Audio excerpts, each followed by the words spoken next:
Easy way में आसानी से समझना।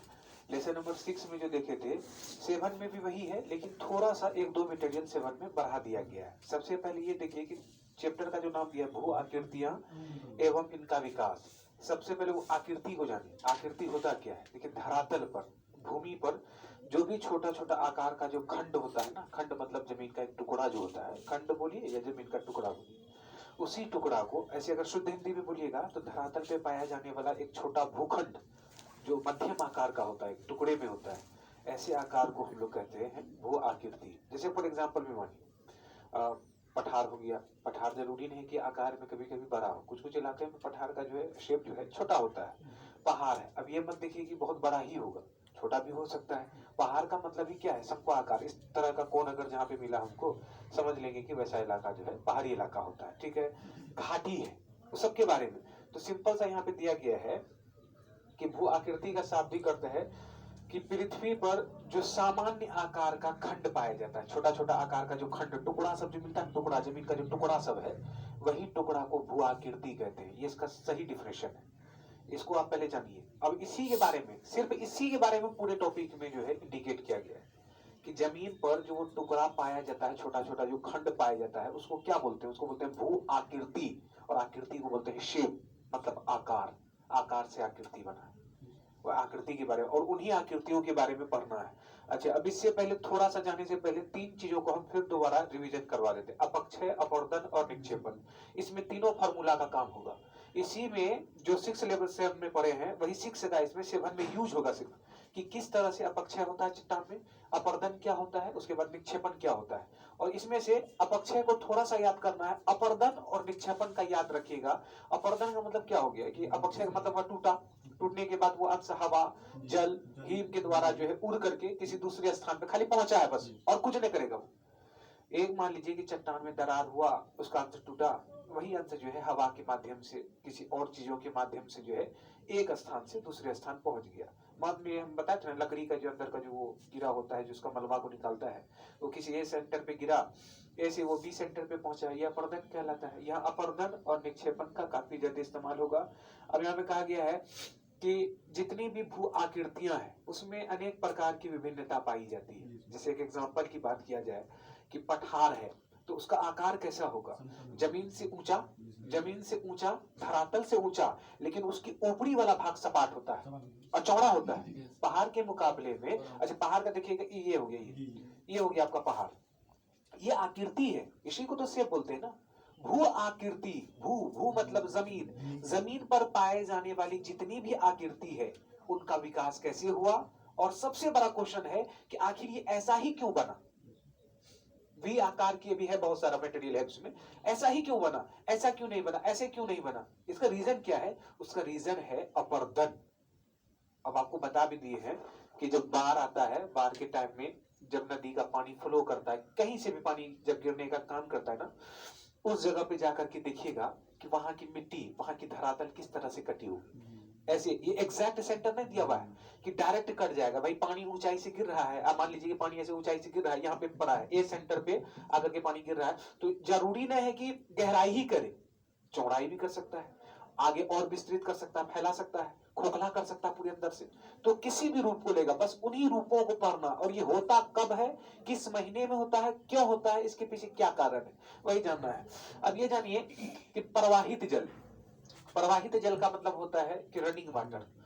जल अपना रास्ता खुद बना लेती है, उसको बनाने की कोई जरूरत नहीं। और कहा जाता है कि जब जल प्रवाहित होती है तो प्रवाहित होने के दौरान जो है वो अपने साथ कई चीजों को बहा करके किसी दूसरे स्थान पर लेकर के जाती है। और आपको पता है अपक्षय अभी आपको भूलना है। अपक्षय का मतलब ही हो गया कि चट्टानों का अंश, टूटा फूटा हुआ मलबा किसी जगह पर है, बस ए नाम की जगह पर टूटा फूटा हुआ मलबा है, चट्टानों का अंश है। और जल, नदी का जल जितना भी आया वो अपने साथ बहा करके उसको बी सेक्टर पे लेकर के चले गया, ये हुआ अपवर्तन। अपवर्तन हुआ। अब निक्षेपण हम किसको कहेंगे? ये जो मलबा बह करके ए से बी पर पहुंचा है, जब बी पर कोई नया चीज का निर्माण होगा वो अब निक्षेपण कहलाएगा। और ये फिक्स नहीं है कि ए सेंटर से जो मलबा बी सेंटर पे पहुंचा है वहां जाने के बाद वो किस रूप में होगा, ये फिक्स नहीं है। हाँ, लेकिन अब ये फिक्स हो सकता है कि वो जब निक्षेपण होगा तो वो किस रूप में होगा, पहाड़ के रूप में होगा कि पठार के रूप में होगा कि चट्टान के रूप में होगा। आखिर हम लोगों के एक अंदर में उत्तेजना होता है कि आखिर देखते हैं इसी धरातल पर, इसी धरती पे कुछ लोग काले हैं, कुछ गोरे हैं, कुछ मोटे हैं, कुछ पतले हैं, है तो इंसान, सबसे पहला है इंसान, लेकिन इसमें विभिन्नता क्यों पाई जाती है? सब आदमी एक समान क्यों नहीं है? सबका शकल एक समान क्यों नहीं? इसके पीछे जरूर कुछ कारण है ना, प्राकृतिक कारण मान सकते हैं इसको। तो कहने का मतलब इस धरातल पर हमको मैदान भी दिखाई देता है, पठार भी दिखाई देता है, लेकिन सब चीज दिखाई देता है, लेकिन इसका रूप अलग होता है। इसके रूप अलग होने में कहीं ना कहीं कहा जा सकता है कि प्रवाहित जल का प्रमुख योगदान माना जाता है। नदी जब अपने साथ मलबा को बहा करके एक स्थान से दूसरे स्थान लेकर के जाती है तो उसमें काफी ज्यादा होता है, और यूं कहा जाता है कि नदी के द्वारा भी कुछ कुछ स्थानों पर अपक्षय की क्रिया की जाती है। नदी जब पहाड़ को चीरते हुए कहीं से जाती है तो वो अपना रास्ता खुद ब खुद बना लेती है। अभी उसी के टॉपिक के बारे में पढ़ेंगे कि यहाँ पे दिया हुआ है नदी द्वारा अपर्दित स्थल रूप। नदी द्वारा अपर्दित, इसी को समझिए, कुछ हार्ड नहीं, इजी कर रहे हैं एकदम। नदी के द्वारा अपर्दित स्थल रूप मतलब नदी जब अपने साथ में कई चीजों को बहा करके किसी दूसरे स्थान पर ले जा करके छोड़ता है तो वो किस रूप में पाया जाता है, उसके रूप के बारे में हम जान सकते हैं। आप ये कभी नहीं कह सकते हैं कि मानव के द्वारा किसी स्थल खंड का, स्थल मतलब जमीन का कोई टुकड़ा, भूखंड का, आकृति का रूप बदला गया, मानव के द्वारा नहीं। ये मत देख लीजिएगा कि मांझी द माउंटेन के द्वारा जो इतना 36 फीट का जो है पहाड़ तोड़ करके रास्ता बना दिया। अच्छा अब वो देख लीजिए, अच्छा उसी में अगर देखिएगा एक एवरेज में कहा गया है कि वो पहाड़ को काटा है।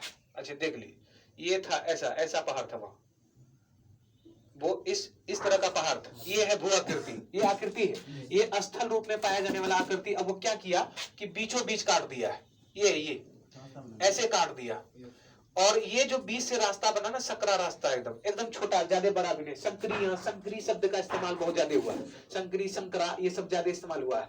बीच से रास्ता काटा, ज्यादा चौड़ा भी नहीं है। अच्छा ये नहीं, ज्यादा चौड़ा रहेगा तो वो संकरा नहीं रहेगा। अगर नॉर्मल है, एक एवरेज में इतना है कि 2 व्हीलर आसानी से पास हो सकता है, ज्यादा ज्यादा 3 व्हीलर जा सकता है। ये नहीं कि बहुत ज्यादा बड़ा आकार वाला जो है वाहन उस रास्ते से पास हो सकता है, ठीक है, वो तब संकरा नहीं रहेगा, तब तो वो काफी चौड़ा हो गया। अब इसको जब काटा ना, अब ये कट किया, ये कट करने वाला था मानव, ठीक है, लेकिन कभी कभी क्या होता है वो प्राकृतिक रूप से भी कट जाता है। प्राकृतिक रूप से कब चट्टान कटेगा, जब उसमें अपक्षय होता है, और जब अपक्षय होता है तो अपक्षय के बाद जो है उसका जो यहां से कटने के बाद वो जो अंश जो है यहाँ पे मान लीजिए कि उसका ये अंश यहाँ पे ए सेंटर पे गिरा। अब नदी के द्वारा, नदी प्रवाहित होती है, रनिंग वाटर, नदी अपने साथ कई चीजों को बहा कर एक स्थान से दूसरे स्थान लेकर के जाती है। वो इसी मलबा को यहाँ से यहाँ पे बहा करके लाया है, बी सेंटर पे लाया। अब ये मलबा जो लाया ना, तो ये मलबा वहां पे इस तरह के रूप को धारण कर लिया। एक मलबा ऐसे है, एक ऐसे है, एक इस तरह का है, मतलब जैसा जैसा मिला वैसा वैसा हो गया। कहा जाता है कि पहुंचने के बाद वो किसी भी रूप में धारण हो सकता है। तो ये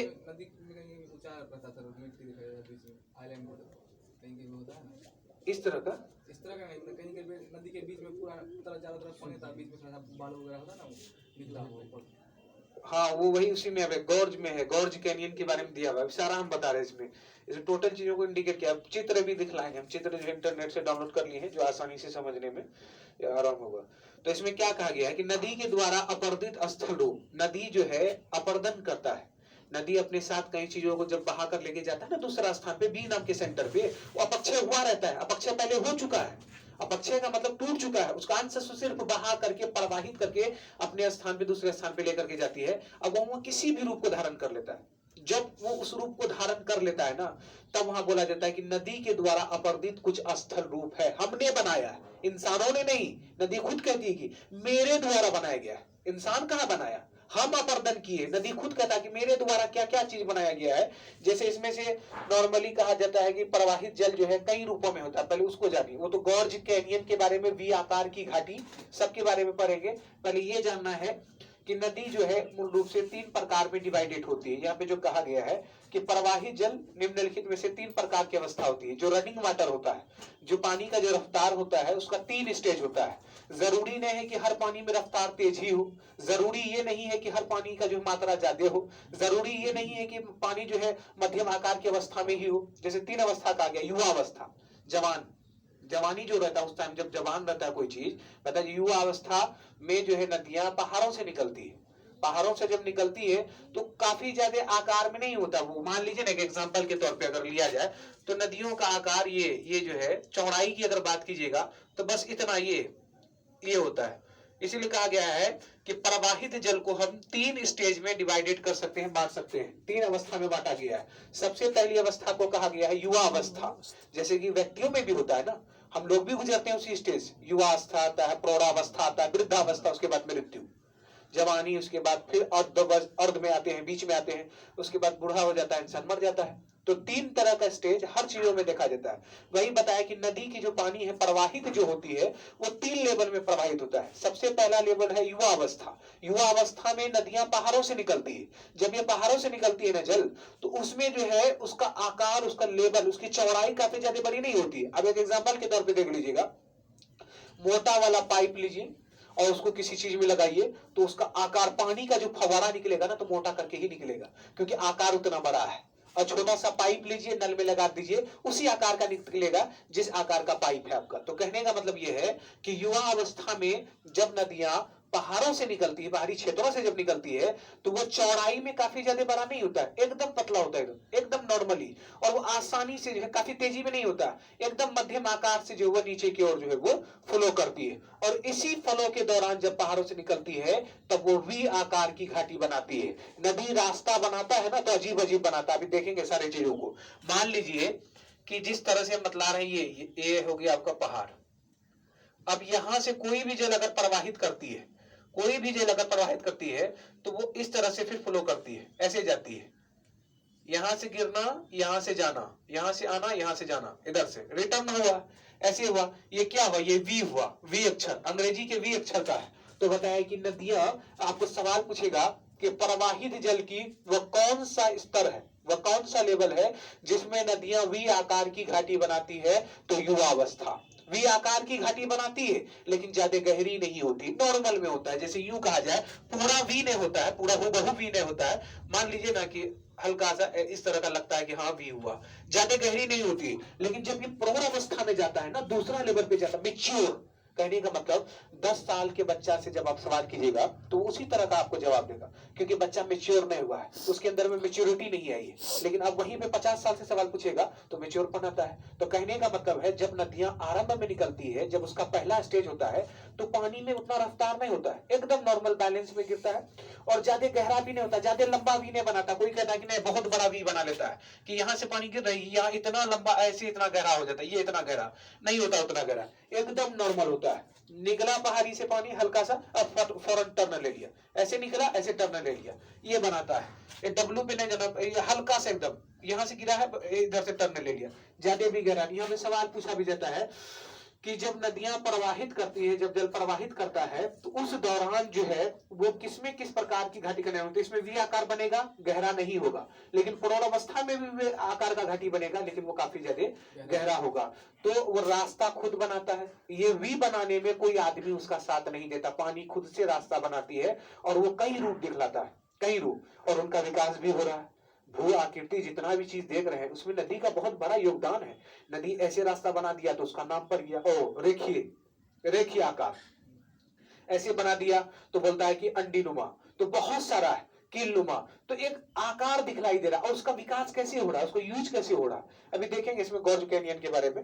तो 3 अवस्था है, युवा, प्रौढ़ और वृद्ध अवस्था। और वृद्ध अवस्था में क्या होता है? देखो, सबसे पहले नदी निकला है नया नया, नया नया निकला, वी आकार का घाटी बनाया, और एकदम नॉर्मली रफ्तार से नदी का जो है जल बढ़ रहा है, धीरे धीरे बढ़ रहा है। और बताया जाता है कि फिर वो प्रौढ़ अवस्था में जब जाता है, जब बीच वाला जब अवस्था में जाता है, तो जब वो घाटी बनाता है ना, तो मैदानी इलाका में इंटर कर जाएगा। देखो 3 स्टेज होता है, ये तीनों स्टेज को याद रखिएगा। सबसे पहला स्टेज हो गया आपका युवा अवस्था। इसमें ये पहाड़ी इलाका से जल प्रवाहित होता है, ये याद रखिएगा। दूसरा होता है प्रौढ़ावस्था, ठीक है, ये इसमें नदी मैदानी इलाका में एंटर कर जाएगा। और तीसरा होता है वृद्धावस्था, इसमें ये डेल्टा में प्रवेश कर दिया जाता है। नहीं देखते हैं गंगा नदी जो गंगोत्री से निकलती है, बहते बहते जो है, बहते बहते जाकर के लास्ट में जाकर के जो है बंगाल की खाड़ी में गिर जाती है। डेल्टा क्या खाली होता है? वही एक भूखंड होता है जल का, जहां पे जाकर के पानी जो है समाहित हो जाए, लास्ट खत्म वही होता है। तो हर चीज का अंत होता है। अगर इंसान जवान है तो उसके बाद उसका अर्ध एज भी आता है, एजेड होता है, बूढ़ा होता है, उसके बाद मर जाता है। और जल का भी वही सिस्टम है। जवानी में पहले निकला, वी आकार का घाटी बनाया, बहुत सारा चीज बनाता है। लेकिन नॉर्मली जो स्पेशल कहा गया है, युवा अवस्था की जो जल होती है पहाड़ों से निकलती है, लेकिन ये संकरी होती है, ज्यादा चौड़ाई नहीं होता इसका बड़ा इतना नहीं होता। इमेज में अगर देखिएगा ना तो कुछ नदियों का आकार है इतना बड़ा होता, पानी है ये होता है, ये इसमें मिलेगा आपको। आप मैदानी इलाका का जल देखिएगा, नॉर्मली आपको जमीन आसमान का अंतर मिलेगा। अभी दिखाएंगे कुछ इमेज में, तो आपको लगेगा कि ताज्जुब की बात है कि पहाड़ी इलाका में जो नदी है, जैसे कश्मीर की घाटी, हिमाचल जाइए आप, वहां की नदी देखिए और आकर के आप इधर की बिहार की नदियों को देखिए, तब आपको जमीन आसमान का अंतर पता चलेगा कि नदी के बीच में भी डिफरेंस होता है। ये भिन्नता तो देखने नहीं मिले। जैसे कहा गया कि गंगा नदी की एक लंबाई जो 2525 किलोमीटर बताएगा, गंगा नदी आप देखिएगा ना, पिलर नंबर 1 से स्टार्ट कीजिएगा, जब जाते हैं पटना के दौरान पिलर नंबर 1 से लगेगा आपको कि ये यहां से लेकर के यहां तक, जब तक पुलवा खत्म नहीं होता है उतना दूर तक नदी, इतनी चौड़ी नदी है, बहुत चौड़ी नदी। और आपको पता होना चाहिए कि गंगा नदी मैदानी इलाका में पड़ता है, मैदानी इलाका हुआ वो। और आप चले जाइए कश्मीर में, हिमाचल प्रदेश में, वहां की नदियों पे थोड़ा सा आप नजर दौड़ाइएगा, तब आपको पता चल जाएगा कि दोनों नदी में क्या जमीन आसमान का अंतर है। आप चले जाइए आप बंगाल की खाड़ी की तरफ में, वहां नदी का अंत होता है, सारी नदियां जाकर के बंगाल की खाड़ी में गिर जाती है, वहां अंत हो गया, धीमा पड़ जाता है। तो जवानी, एजेड, बुढ़ापा और मृत्यु, यही 3 स्टेज को इस्तेमाल किया गया है इसमें भी। युवा अवस्था में नदियां प्रवाहित करती है, पहाड़ों से निकलती है, निकलने के दौरान वो वी आकार की घाटी बनाती है। बताया जाता है जब वो मैदान की तरफ इंटर करती है तो वी आकार का घाटी मैदानों की तरफ बनता है, लेकिन उधर गहरा बनता है और इसमें आकर के कई सहायक नदियां मिल जाती है। अब एक एग्जांपल के तौर पे बताइए, कोई चीज है, जैसे कि आपको एक प्रोडक्ट है, मान लीजिए आपको 100 पीस कोई सामान खरीदना है, लेकिन आपके पास 1 रुपया है और पर प्रोडक्ट का कीमत 1 रुपया है, 1 रुपया में 1 ही पीस मिला, लेकिन आप चाहते हैं कि नहीं वो 100 पीस हम खरीद लें, तो उसके लिए या तो आपको दूसरे से कर्ज लेना होगा या आपका कोई सपोर्ट कर दे। 50 आदमी आ गया आपको सपोर्ट करने के लिए, लो, अब 50 आदमी मिलकर के वो सामान लिया, आपकी भी गिनती उसी में जुड़ी गई, तो आप लोगों का क्या होगा, एक संगठन होगा, संगठन कहलाइएगा। उसी तरह से है प्रौढ़ अवस्था में जब जल प्रवाहित करती है ना, रनिंग करता है ना, तो बोलता कि इतना स्पीड कैसे पकड़ लिया पानी, पानी इतना स्पीड पकड़ा कैसे, जरूर लगता है कि इसमें कोई सहायक नदी आकर के मिला है, सपोर्ट किया है, इसमें था ही नहीं। आप यूं देख लीजिए ना, एक बूंद पानी को सिर्फ बोट पे रखिए, यहाँ पे हाथों में रखिए और छोड़ दीजिए, उसका जितना भी क्षमता होगा वो यहां तक पहुंच जाएगा, क्षमता यही तक था उसका एक का। उसके बाद 3 उंगली में पानी को डुबाइए से, और तीनों उंगली को यहां रखिए, और तीनों बूंद जब यहां पे गिरता है ना, धक्का मारते मारते मारते लास्ट में वहां पे पहुंचा देता है। और जब उसका कैपेसिटी, जब उसकी क्षमता जब खत्म होती चली जाती है, तो अंत में नदियां जाकर के जो है डेल्टा यानी बंगाल की खाड़ी में जाकर के गिर जाती है, वहां पे वो समाप्त हो जाती है। ठीक है, ये है प्रवाहित जल का स्थिति है। अब ये जानना है आपको कि नदी द्वारा अपर्दित स्थल रूप, नदी के द्वारा जो है बहुत सारी चीजों को बनाया जाता है। जैसे कि सिंपली में कहा जाता है कि यहाँ पे जो क्वेश्चन काफी ज्यादा पूछा गया है, वी आकार की घाटी तो देख लिए है, आप थोड़ा सा ये देखिए, चित्र होगा मेरे पास में,